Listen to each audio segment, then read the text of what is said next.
Okay, so that's preparing for mass flu outbreaks and mass death, okay? And then I, off-air, talked to sources in several other states confirming they'd received these letters in 2007, 8, and 9. But in 9, they told them, we are going to have this. This is going to happen. Flu will break out this year. Now, this is months before this novel flu out of left field just shows up and pops up, okay?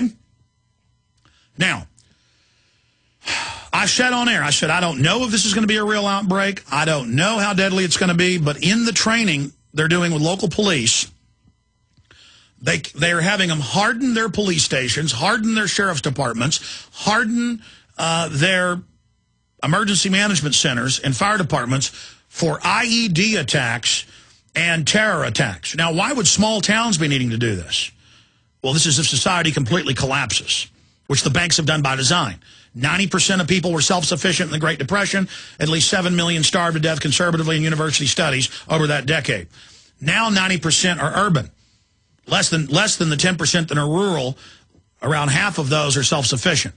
So we had millions starving to death and dying and grapes of wrath with 90% self-sufficient. Now with 90+% that aren't self-sufficient, what's going to happen? You understand what's being set up here? Now, this is being looked at. This is a current battle plan they've got. But that doesn't mean this will be implemented. And I said they're using this flu as a martial law takeover screen, as a martial law template rationalization, a cover story, an excuse. I've learned how they operate. And then when the flu popped up, we said, we don't know if this is going to be deadly or not, but they went in and told doctors nationwide and state emergency managers that it was going to be all these hundreds of thousands dead and was going to be martial law to further hype the fear in April.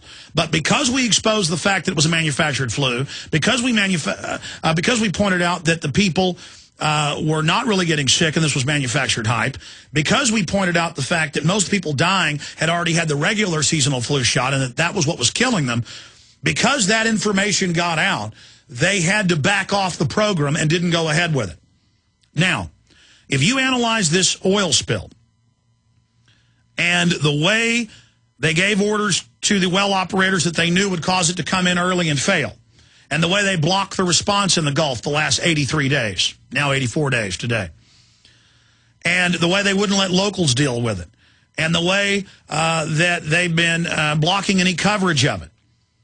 And now the intel is flooding in from Marines and Army people that indeed this is true and that martial law is being prepared in the Gulf states.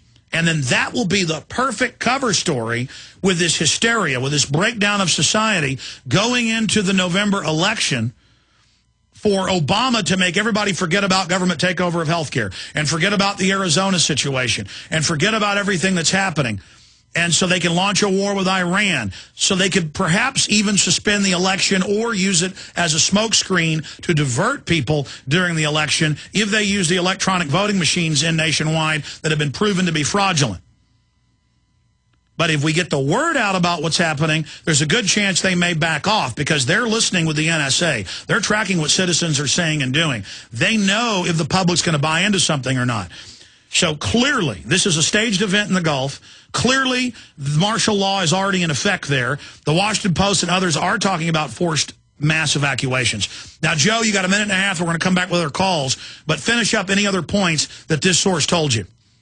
The only other thing they said, Alex, was like every one of these facilities and these stadiums would be, tents would be in there.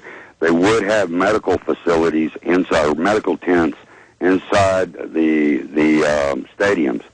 And that what started the whole conversation with this fellow veteran, Alex, was he said that they've got martial law in Iraq.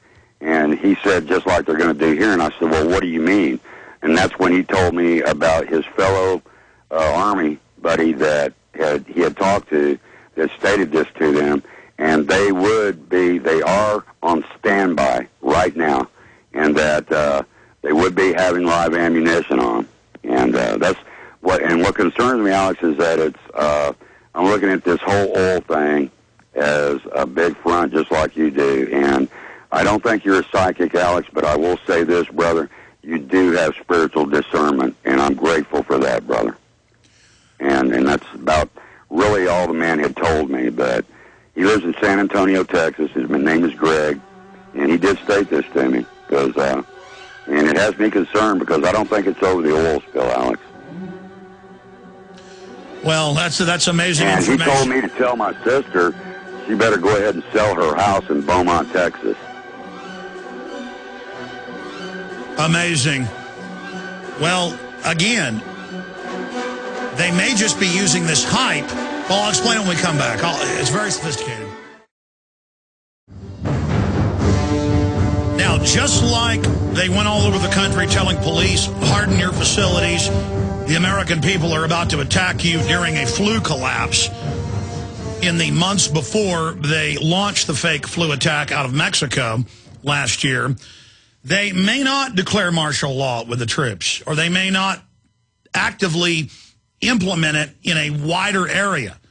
Right now, it's just on the coastline, and it is martial law. When they come up and tell you don't videotape police, don't videotape National Guard, don't videotape the relief effort. That is the First Amendment being suspended. That's the heart of martial law. They may just use all this fear in the Gulf to artificially drive down property values. They may use it as a pretext to have a military presence there. Or they may be going for martial law as the Gulf being the kickoff during a financial collapse and blame the financial collapse on the Gulf. It's certainly a contributing factor, but it's almost like just a complication infection from the main disease.